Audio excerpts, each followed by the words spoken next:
Bismillahirrahmanirrahim. Assalamualaikum warahmatullahi wabarakatuh. Salam sejahtera bagi kita sekalian.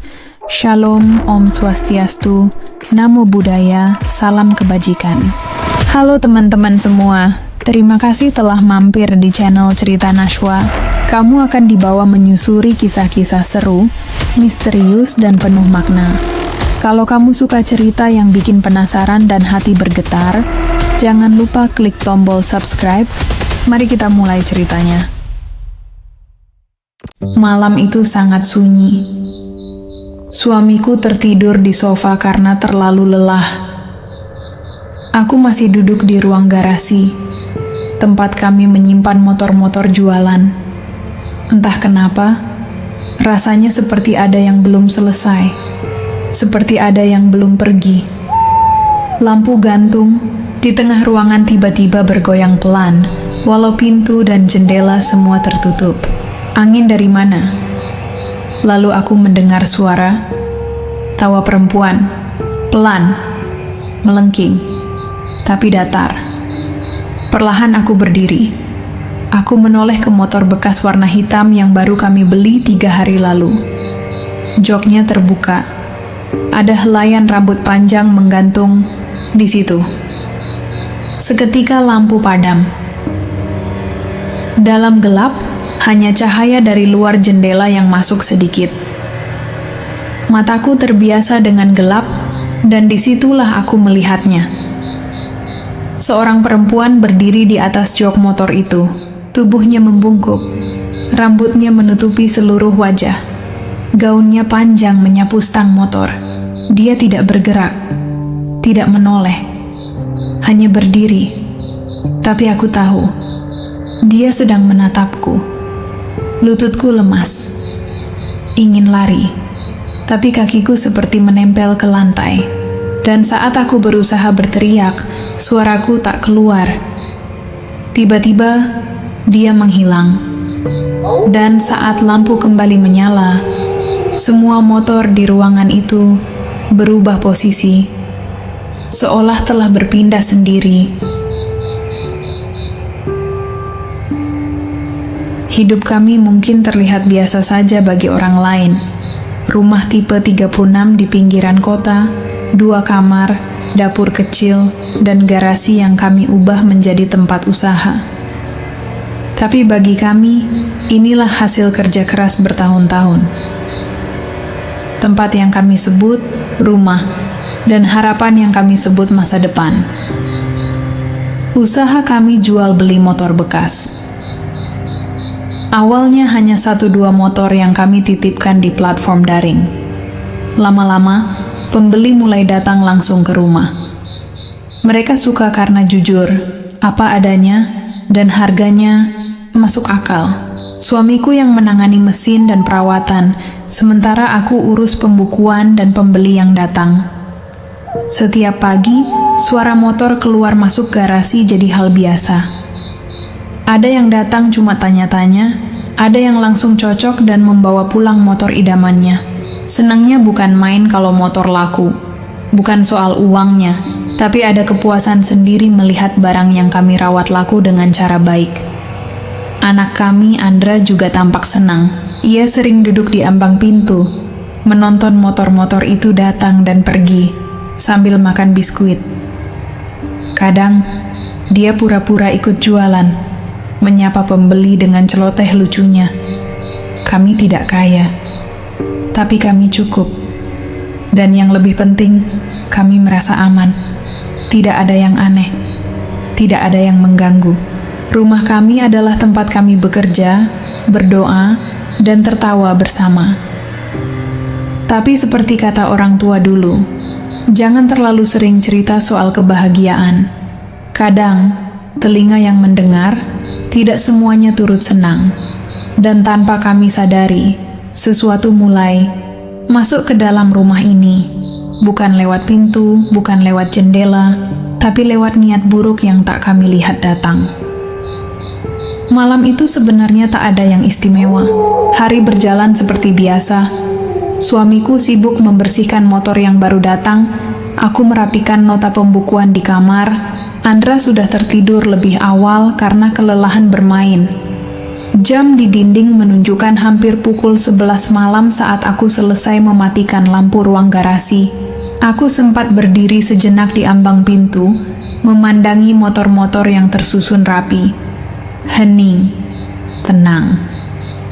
Tapi entah mengapa, hatiku tak ikut merasa damai. Saat masuk ke ruang tengah, aku melihat gorden jendela bergoyang pelan, lembut, seperti disentuh tangan yang tak tampak.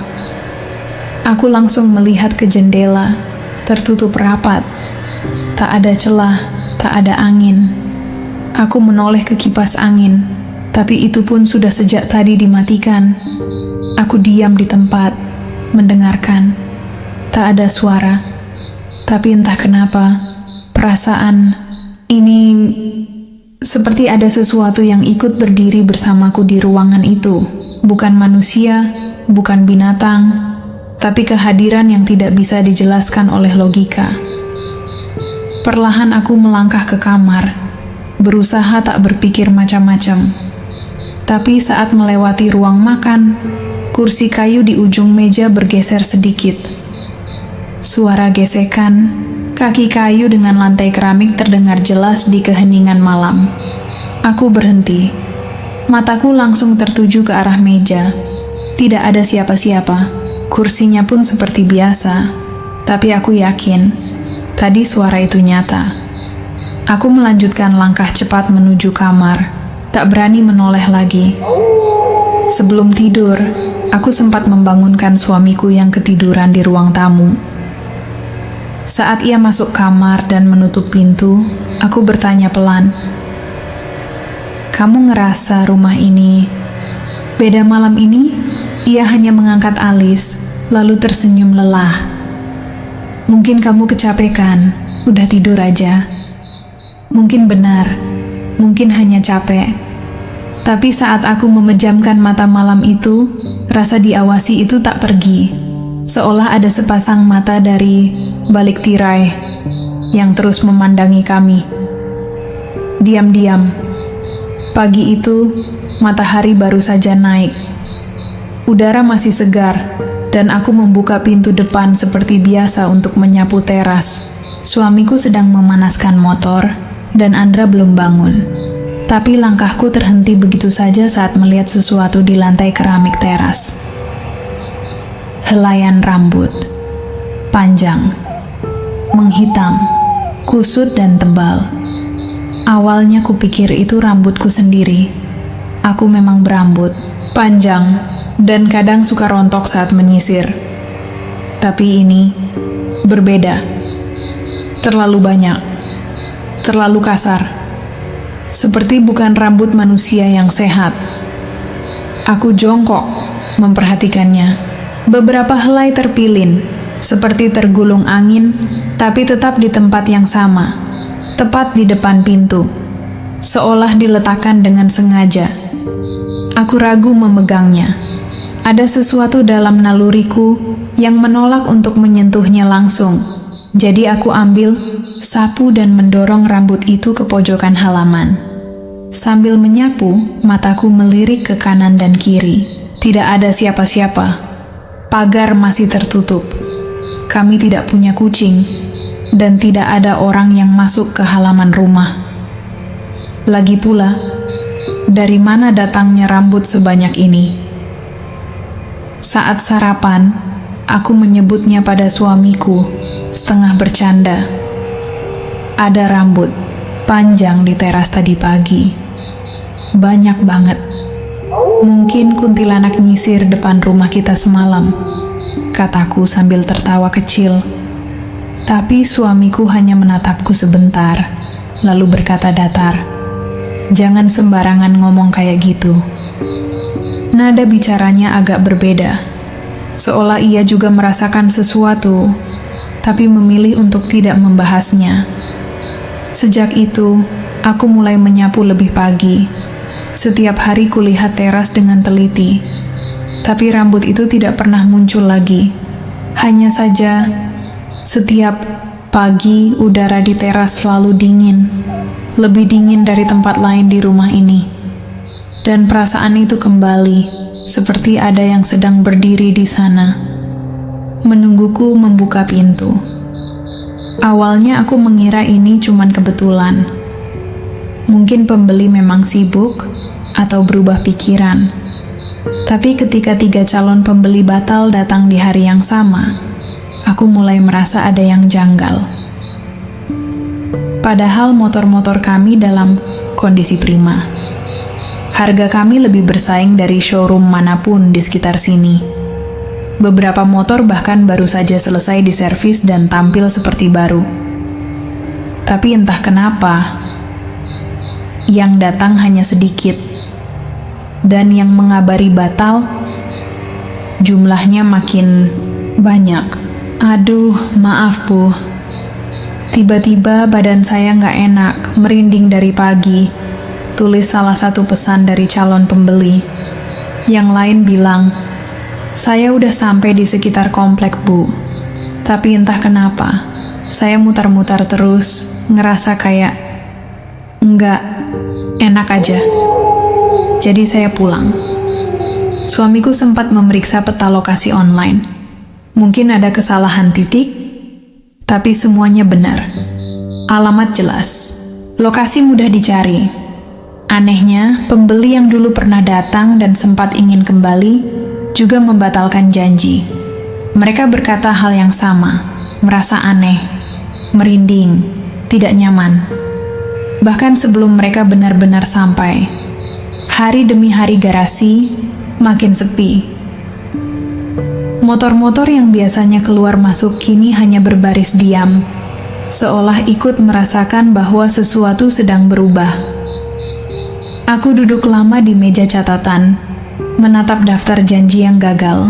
Satu persatu aku ingat wajah dan nama-nama mereka. Dan dalam hatiku, perlahan muncul pertanyaan yang tak berani kusuarakan. Apa benar cuma perasaan mereka? Atau ada sesuatu yang memang ingin menjauhkan orang-orang dari rumah ini?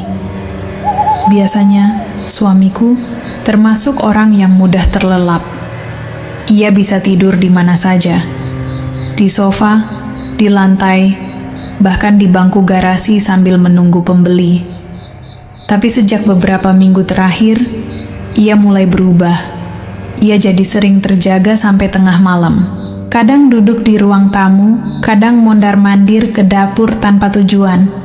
Saat kutanya, ia hanya menjawab singkat, gelisah aja. Awalnya aku pikir ini karena usaha yang makin sepi. Tapi lama-lama, aku tahu ada sesuatu yang lebih dari sekadar stres kerja. Suatu malam saat ia sedang duduk diam di ambang pintu kamar, aku mendekat dan bertanya, "Kamu kenapa, Mas?" Ia menghela napas pelan, lalu berkata, "Aku nggak ngerti, tapi rumah ini rasanya beda sekarang. Berat, kayak ada yang ngeliatin dari pojokan, dari tempat gelap, terus aja ngeliatin." Aku terdiam. Kata-katanya seperti menggema di kepalaku, karena aku juga merasakannya. Tapi kami terlalu lama saling diam, seolah berharap semua akan hilang dengan sendirinya. Setiap malam, ia semakin sulit tidur. Bahkan saat tubuhnya kelelahan pun, matanya tetap terbuka, mengamati langit-langit kamar. Beberapa kali ia terbangun dan keluar kamar, hanya untuk menyalakan semua lampu di ruang depan. Aku ngerasa kayak ada yang berdiri di garasi, katanya, suatu pagi. Tapi waktu aku lihat kosong, cuman rasanya nggak kosong. Sejak itu ia mulai menyalakan radio kecil di garasi, meskipun tak ada siapapun di sana. Katanya, biar suasananya nggak sepi-sepi amat. Dan setiap kali aku masuk ke ruang itu, aku mulai mengerti maksudnya. Suasana di rumah kami tak lagi seperti dulu.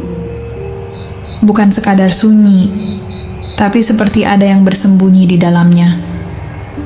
Malam itu, langit mendung dan listrik sempat padam selama beberapa menit.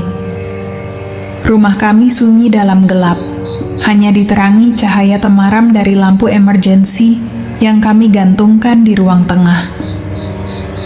Suamiku tertidur lebih awal karena kelelahan, sementara aku masih duduk di meja makan, mencatat beberapa transaksi terakhir. Andra sudah lelap sejak sore. Aku sempat berpikir untuk membuat teh hangat, tapi saat bangkit dan melangkah ke arah dapur, aku mendengar suara itu. Tawa lirih, pelan, tapi jelas. Seperti tawa perempuan yang ditahan, tinggi, melengking, dan anehnya, tawa itu terdengar dekat. Langkahku langsung berhenti. Nafasku tercekat. Tawa itu datang dari arah dapur, tepat tempat yang akan kutuju. Awalnya aku kira televisi menyala, tapi rumah kami sunyi. Radio mati. Tak ada suara lain kecuali tawa itu, yang perlahan memudar. Aku memberanikan diri berjalan pelan.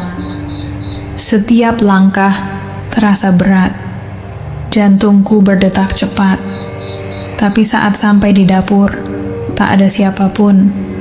Kompor mati. Tirai tak bergerak. Tak ada tanda apapun yang mencurigakan.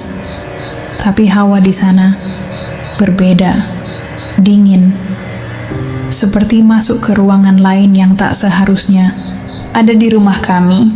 Aku berdiri mematung beberapa saat, menunggu apakah tawa itu akan terdengar lagi. Tapi tidak. Yang terdengar hanyalah suara jam dinding berdetak, lambat, satu-satu. Keesokan harinya, aku tidak menceritakan kejadian itu pada suamiku. Entah kenapa, aku merasa ia sudah cukup banyak memendam kegelisahan. Tapi sejak malam itu, aku tak pernah lagi ke dapur sendirian setelah lewat jam 9. Dan setiap kali aku melewati ruang itu, perasaan yang sama kembali. Seolah ada yang berdiri di sana, tersenyum, sambil menahan tawa. Kamar depan awalnya adalah tempat favorit Andra. Ia biasa bermain di sana, menyusun mainan, menggambar, bahkan kadang tidur siang di bawah jendela yang menghadap halaman. Tapi entah sejak kapan, ia mulai enggan masuk ke kamar itu. Awalnya kami tak terlalu memikirkan. Anak kecil memang kadang berubah suasana hati. Tapi ketika beberapa hari berturut-turut Andra menangis, hanya karena aku menyuruhnya mengambil buku, gambarnya di kamar depan, aku mulai merasa ada yang tidak biasa. "Kenapa, nak? Kan kamarmu sendiri nggak apa-apa?" tanyaku pelan. Andra menggeleng keras, wajahnya tegang. Ia menarik-narik bajuku sambil berkata lirih, "Di dalam ada mbak-mbak duduk, Ma. Rambutnya panjang banget, mukanya nggak kelihatan." Dia diam aja, ngadep ke tembok. Darahku langsung terasa dingin. Aku menatap mata Andra. Ia tidak sedang bercanda. Anak sekecil itu, mana bisa mengarang sesuatu yang begitu spesifik dan menakutkan. Malam harinya, setelah Andra tidur di kamar kami, aku dan suami mengintip kamar depan. Tidak ada apa-apa. Lampu menyala redup, tirai bergoyang pelan karena angin dari ventilasi. Semua tampak biasa. Tapi, hawa ruangannya berbeda. Lebih dingin, lebih berat. "Apa kamu ngerasa aneh juga?" tanyaku pelan. Suamiku mengangguk. Kayak kita nggak sendirian. Sejak malam itu, kamar depan tak pernah lagi dipakai. Andra bahkan tak mau lewat di depannya kalau lampunya belum dinyalakan. Kadang, kalau sedang bermain, ia mendadak menoleh ke arah pintu kamar depan dan bergumam lirih. Dia belum pergi, Ma. Masih duduk aja. Dan aku tak tahu harus menjawab apa. Karena jauh di dalam hatiku, aku pun merasakan hal yang sama. Garasi kami tidak besar, tapi cukup menampung 4 motor sekaligus. Lantainya bersih, selalu kusapu setiap pagi. Karena itu, aku tahu betul setiap detail yang berubah di sana. Pagi itu, saat aku hendak memeriksa kondisi motor-motor untuk diiklankan kembali, langkahku terhenti begitu saja. Ada jejak kaki. Bukan bekas sepatu, bukan sandal, tapi jejak kaki telanjang, kecil, memanjang, lengkap dari tumit hingga jari. Menyusuri dari dekat pintu belakang ke arah tengah garasi, lalu menghilang di antara dua motor. Aku mematung beberapa saat. Mata menelusuri lantai, memastikan aku tidak salah lihat. Tapi jejak itu jelas. 3 atau 4 pasang langkah, seperti milik seseorang yang berjalan pelan. Aku langsung memanggil suamiku. "Kamu tadi masuk garasi tanpa alas kaki?" Ia menggeleng. "Cepat." "Enggak, aku dari pagi belum ke situ." "Kenapa?" Aku menunjukkan jejak itu. Wajahnya langsung berubah. Yang aneh, lantai garasi kering total. Tidak ada genangan, tidak ada bekas air atau lumpur. Tapi entah bagaimana, jejak itu tampak nyata. Seolah baru saja dibuat. Kami cek semua pintu. Semua terkunci. Tidak ada yang terbuka dari malam sebelumnya. Dan kami tahu betul, tak ada orang lain yang bisa masuk ke area itu tanpa kami sadari. Sore harinya, jejak itu masih ada. Tapi saat malam datang dan suhu mulai turun, bekasnya perlahan memudar, hingga akhirnya hilang begitu saja. Aku berdiri di pintu garasi malam itu, lampu gantung bergoyang ringan di atas kepala, dan tiba-tiba terlintas satu pikiran. Jejak biasanya ditinggalkan makhluk hidup. Tapi bagaimana kalau makhluk itu tidak hidup seperti kita? Hari itu, motor bekas yang baru datang seminggu lalu kami periksa ulang untuk memastikan kondisi dan kelengkapannya. Suamiku membuka jok motor itu untuk mengecek ruang penyimpanan kecil di bawahnya. Saat aku berdiri di samping, memperhatikan, tiba-tiba mataku tertuju pada sesuatu yang mencolok. Sepotong kain merah kecil, kusut dan sedikit lusuh, terselip di bawah jok. Aku angkat kain itu perlahan, merasakan teksturnya yang kasar dan kering. Bukan kain yang biasa kami gunakan untuk membersihkan motor atau peralatan di bengkel.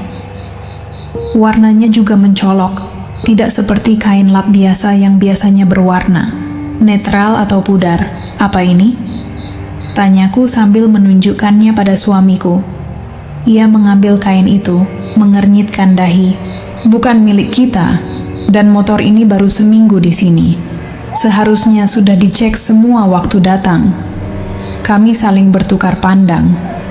Bagaimana kain merah ini bisa masuk ke sana? Apakah sengaja diselipkan?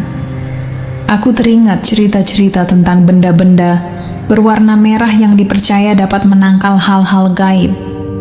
Tapi ini kainnya lusuh, bukan yang rapi atau baru, justru membuatnya terasa aneh.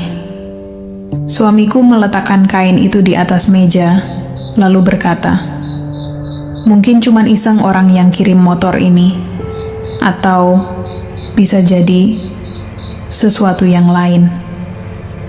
Kalimat itu menggantung di udara. Aku tidak ingin membayangkan kemungkinan yang lebih gelap, tapi sejak itu, perasaan was-was semakin menghantui kami.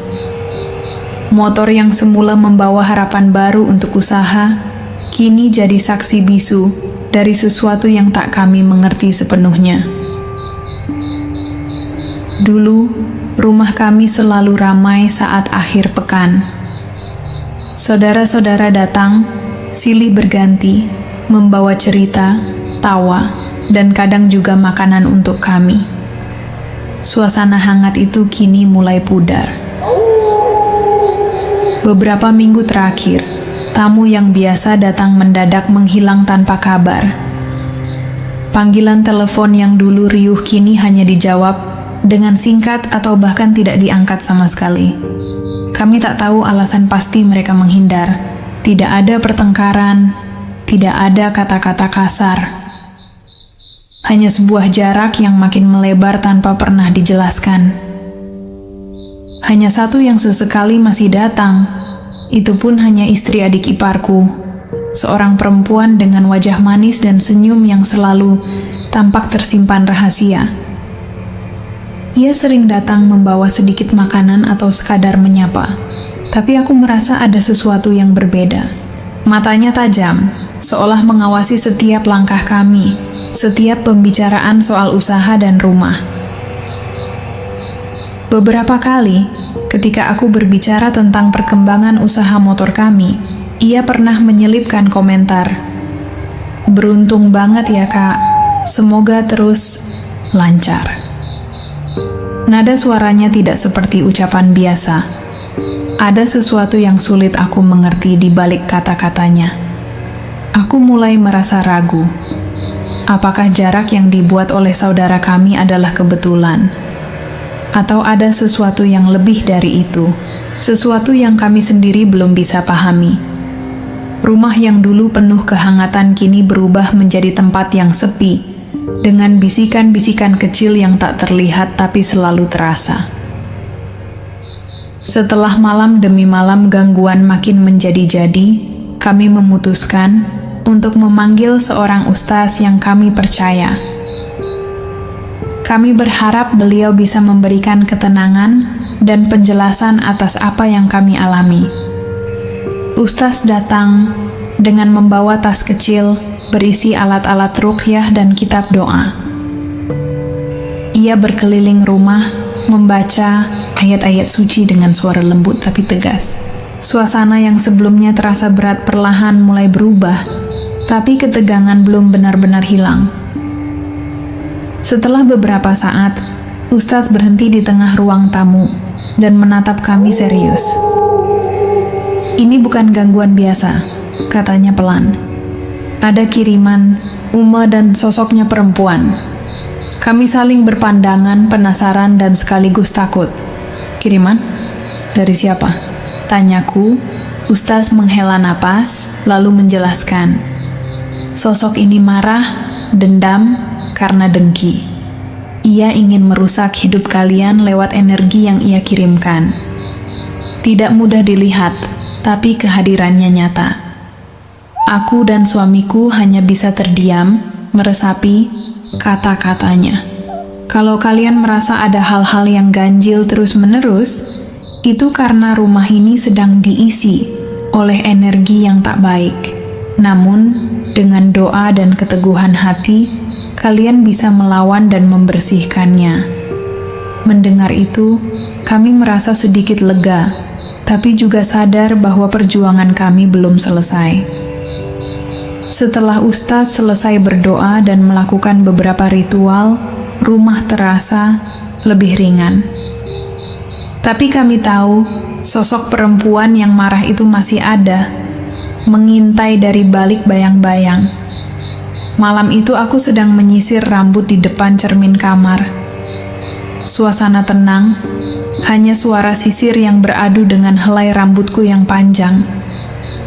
Tiba-tiba, di sudut mataku, aku menangkap bayangan yang berbeda di cermin. Sekilas seperti sosok perempuan berdiri tepat di belakangku. Aku berhenti menyisir, menahan napas.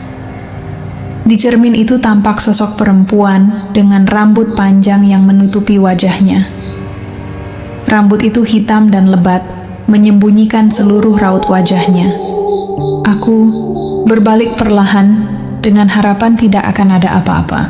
Tapi di belakangku hanya ada dinding kosong dan kamar yang hening. Saat aku menatap kembali ke cermin, sosok itu menghilang begitu saja, seperti kabut yang terhempas angin. Detak jantungku meningkat tajam. Tubuhku gemetar, tapi aku berusaha menenangkan diri. Aku tahu apa yang kulihat itu nyata, dan bukan sesuatu yang bisa diabaikan lagi. Garasi yang kami sulap menjadi ruang jual beli motor biasanya penuh aktivitas. Suamiku dan aku sering duduk di sana, melayani pembeli, memeriksa motor, dan berdiskusi soal harga. Namun, belakangan ini suasana berubah drastis. Udara di garasi terasa dingin, meski musim panas. Setiap kali kami masuk, seperti ada bayangan yang mengintai dari sudut-sudut gelap.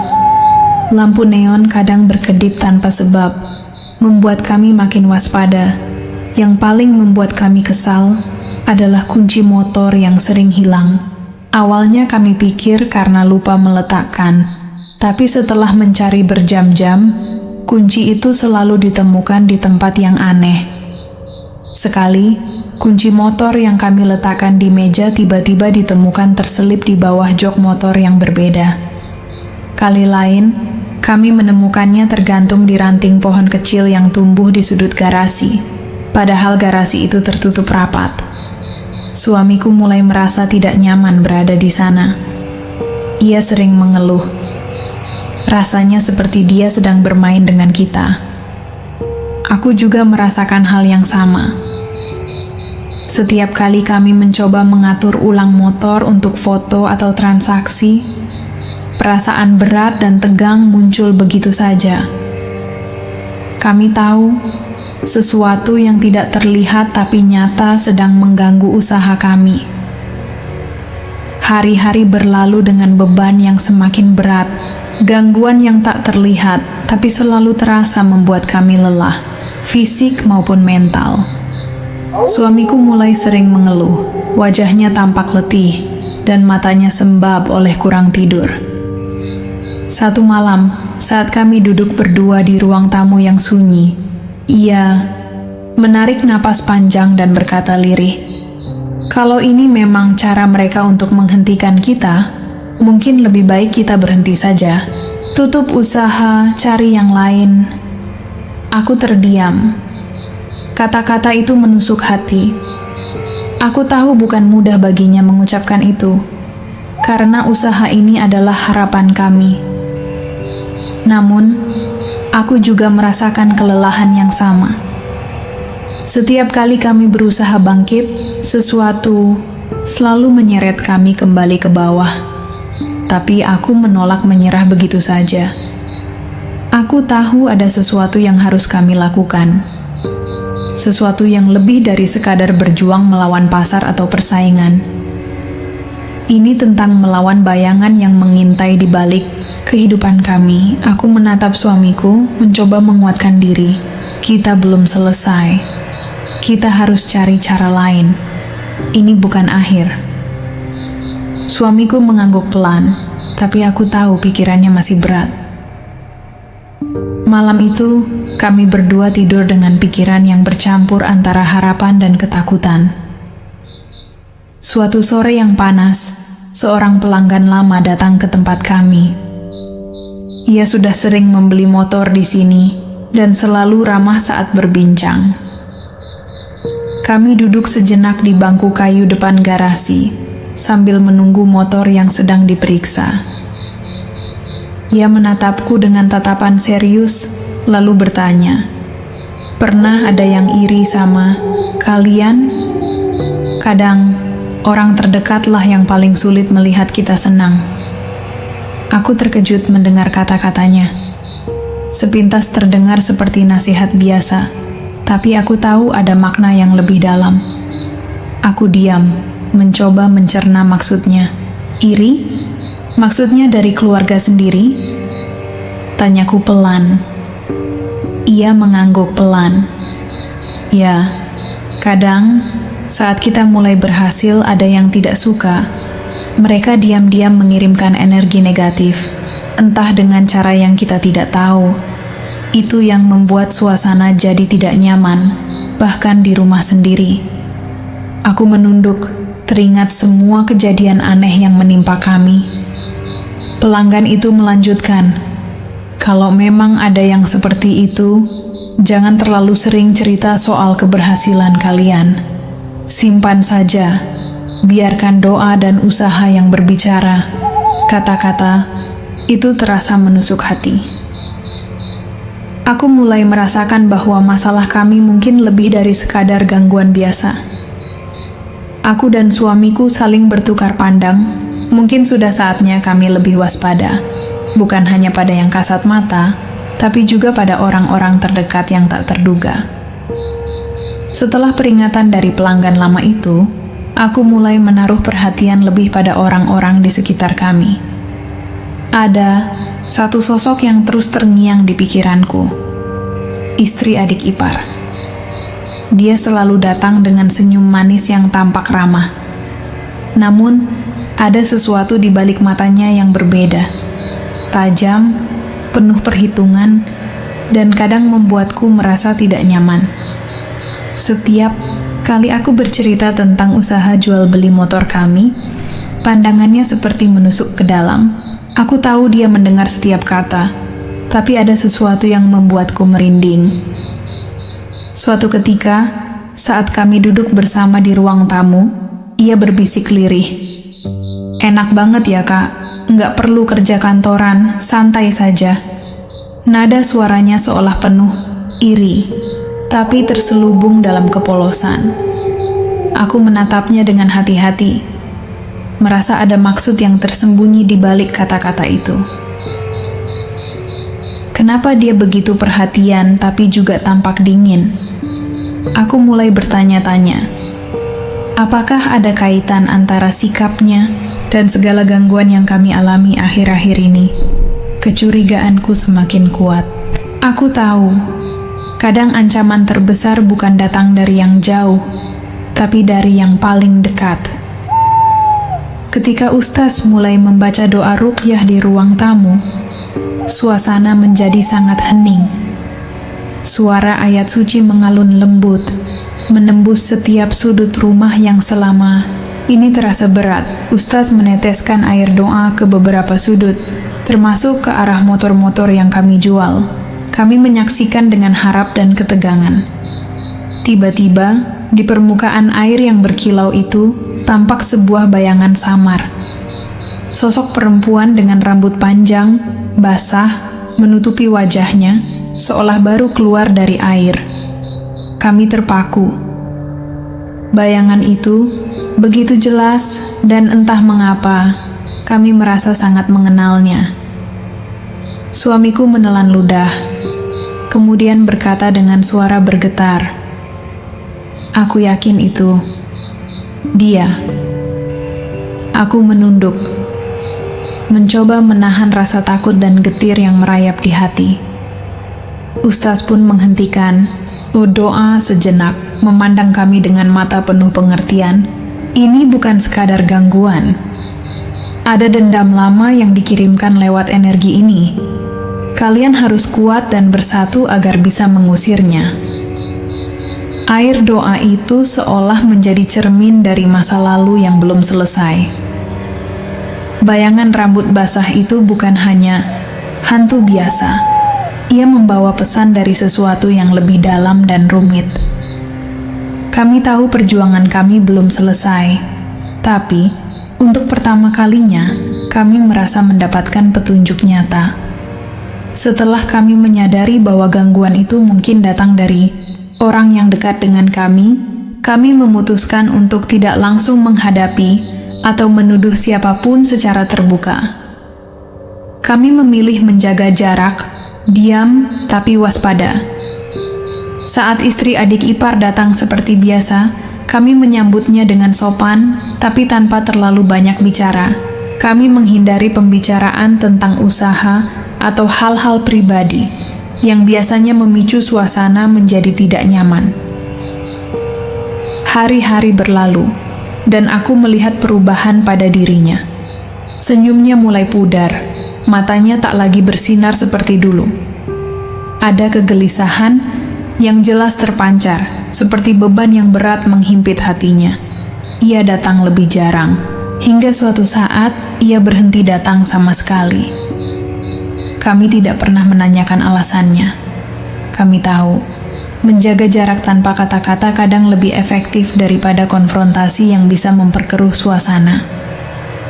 Rumah kami mulai terasa sedikit lebih tenang. Suasana berat yang dulu menyelimuti perlahan mereda, meskipun bekasnya masih terasa. Hari demi hari berlalu, suasana di rumah mulai berubah. Pelan-pelan, ketegangan yang selama ini menghantui mulai memudar. Tidak lagi terdengar suara tawa perempuan yang menggema di malam hari. Tidak ada lagi helaian rambut hitam yang berceceran di teras. Jejak kaki aneh di garasi pun tak pernah muncul kembali. Udara di dalam rumah terasa ringan, seolah beban yang berat telah terangkat. Cahaya matahari masuk dengan hangat, tanpa ada bayangan, gelap yang mengintai. Aku dan suamiku saling bertukar senyum lega. Usaha jual beli motor yang sempat surut mulai mendapat perhatian kembali. Pelanggan mulai datang tanpa rasa takut atau ragu. Meski luka dan ketakutan belum sepenuhnya hilang, kami percaya rumah ini kini menjadi tempat yang aman lagi. Usaha jual beli motor kami mulai pulih perlahan. Pelanggan kembali berdatangan, dan suasana rumah kembali hangat seperti dulu. Namun di balik semua itu ada luka yang tak terlihat. Luka yang bukan berasal dari gangguan makhluk halus, tapi dari pengkhianatan orang-orang terdekat. Kuntilanak itu mungkin telah pergi, tapi bekasnya masih tertinggal di hati kami. Rasa percaya yang dulu kami berikan dengan mudah kini menjadi sesuatu yang sulit untuk diperoleh kembali. Setiap kali aku menatap suamiku, aku tahu kami sama-sama menyimpan rasa sakit yang tak terucapkan. Kami belajar bahwa terkadang luka paling dalam bukan datang dari yang terlihat, tapi dari yang tersembunyi di balik senyum dan kata-kata manis.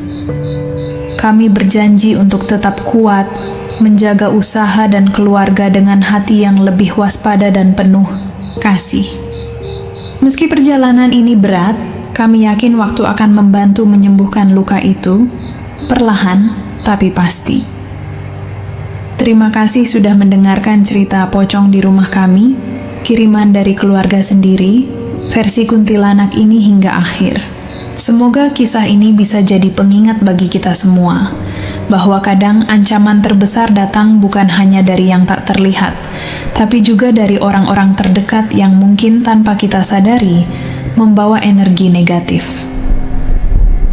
Jaga selalu hati dan pikiran kita, serta jangan mudah percaya pada hal-hal yang belum pasti. Teruslah berusaha dan berdoa agar hidup kita penuh dengan keberkahan dan perlindungan. Kalau kamu suka cerita seperti ini, jangan lupa like, share, dan subscribe supaya tidak ketinggalan cerita menarik lainnya. Dan kalau ada pengalaman atau cerita mistis yang ingin kamu bagikan, tulis di kolom komentar ya. Sampai jumpa di cerita berikutnya. Tetap semangat dan jaga diri kalian semua.